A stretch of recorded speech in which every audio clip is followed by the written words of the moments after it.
ఈరోజు శ్రావణ శుక్ల ఏకాదశి తిథి ఉంది. దీన్ని పుత్రదా ఏకాదశి అనే పేరుతో పిలుస్తారు.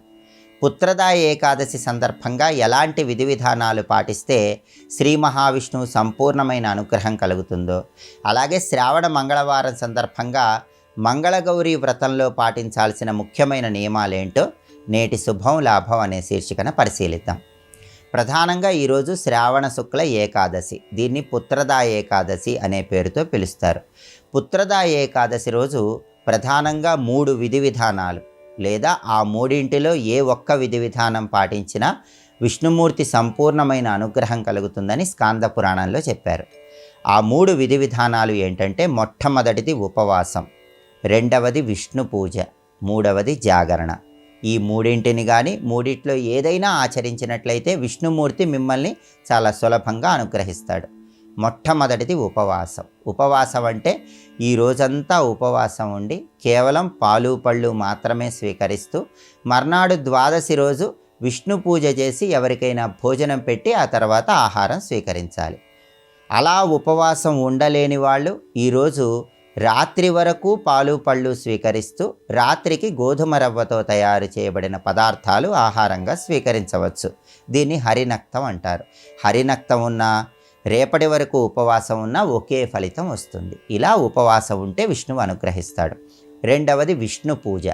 పుత్రదా ఏకాదశి సందర్భంగా విష్ణుమూర్తిని తులసి దళాలతో పూజించాలి. ఆగమ శాస్త్రంలో చెప్పబడిన విష్ణుమూర్తికి సంబంధించిన 24 రూపాలలో శ్రీధర రూపాన్ని ఈరోజు స్మరించుకోవాలి. కాబట్టి ఇంట్లో లక్ష్మీనారాయణల చిత్రపటం దగ్గర దీపాన్ని వెలిగించి తులసి దళాలతో పూజ చేస్తూ ఓం శ్రీధరాయ నమః అనే మంత్రాన్ని 21 సార్లు చదువుకోండి.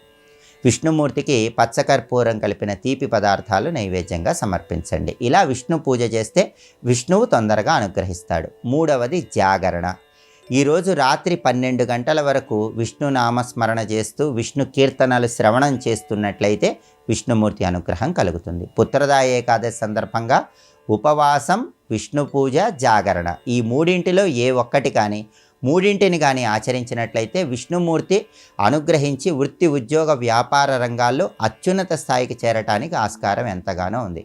పుత్రదా ఏకాదశి రోజు ఇవ్వవలసిన దానం గొడుగు దానం. ఈరోజు గొడుగు ఎవరికైనా దేవాలయ ప్రాంగణంలో దానం ఇచ్చినట్లయితే జాతక దోషాల తీవ్రతను తగ్గింపజేసుకోవచ్చు. అలాగే శ్రావణ మంగళవారం సందర్భంగా మంగళగౌరీ వ్రతం ఆచరించే మహిళామణులు కొన్ని ముఖ్యమైన నియమాలు పాటించాలి.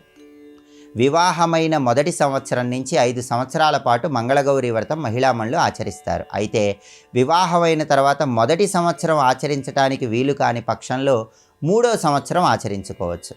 అయితే మొదటి సంవత్సరం మొదటి మంగళవారం మాత్రం పుట్టింట్లోనే మంగళగౌరీ వ్రతాన్ని ఆచరించుకోవాలి. తర్వాత ఎక్కడైనా మంగళగౌరీ వ్రతాన్ని ఆచరించుకోవచ్చు. మంగళగౌరీ వ్రతం చేసుకునేటప్పుడు చలిమిడి దీపాలకు, ముత్తైదువల సంఖ్యకు ప్రత్యేకమైన ప్రాధాన్యత ఉంది. ఈ చలిమిడి దీపాలు ఎలా తయారు చేస్తారంటే బియ్యపిండి, బెల్లం తురుము, ఆవు పాలు కలిపి చలిమిడి దీపాలు తయారు చేస్తారు. ఈ చలిమిడి దీపాలు 5 దీపాలు వెలిగించుకోవాలి. 5గురు ముత్తైదువులకు వాయనం ఇవ్వాలి. చలిమిడి దీపాలు వెలిగించేటప్పుడు ప్రతి చలిమిడి దీపంలో కూడా పువ్వొత్తి వేసి దీపాలు వెలిగించాలి. అంటే కుంభవొత్తి వేసి దీపాలు వెలిగించాలి. సంవత్సరానికి 5 చప్పున దీపాలు పెరుగుతూ ఉంటాయి. సంవత్సరానికి 5 చప్పున ముత్తైదువుల సంఖ్య పెరుగుతూ ఉంటుంది. అంటే మొదటి సంవత్సరం 5, రెండో సంవత్సరం 10, తర్వాత 15, తర్వాత 20, తర్వాత 25 ఇలా సంవత్సరానికి 5 చప్పున చలిమిడి దీపాల సంఖ్య పెంచుకుంటూ వెళ్ళాలి. వాయనమిచ్చే ముత్తైదువుల సంఖ్య పెంచుకుంటూ వెళ్ళాలి. ఒకవేళ ఏ వారమైనా సరే మంగళగౌరీ వ్రతం చేయటానికి ఇబ్బంది వచ్చినట్లయితే అటువంటప్పుడు తర్వాతి వారం ముత్తైదువుల సంఖ్యను పెంచుకొని వాయనం ఇచ్చుకోవచ్చు. శ్రావణ మాసంలో ఆఖరి మంగళవారం మంగళగౌరీ వ్రతానికి ఏదైనా ఇబ్బంది వచ్చినట్లయితే వినాయక చవితి పర్వదినం వచ్చేలోపు ఉన్న మంగళవారం కూడా మంగళగౌరీ వ్రతాన్ని ఆచరించుకోవచ్చు. కాబట్టి మంగళగౌరీ వ్రతం సందర్భంగా ఈ విధి విధానాలు పాటించినట్లయితే మంగళగౌరీదేవి సంపూర్ణమైన అనుగ్రహం కలుగుతుంది.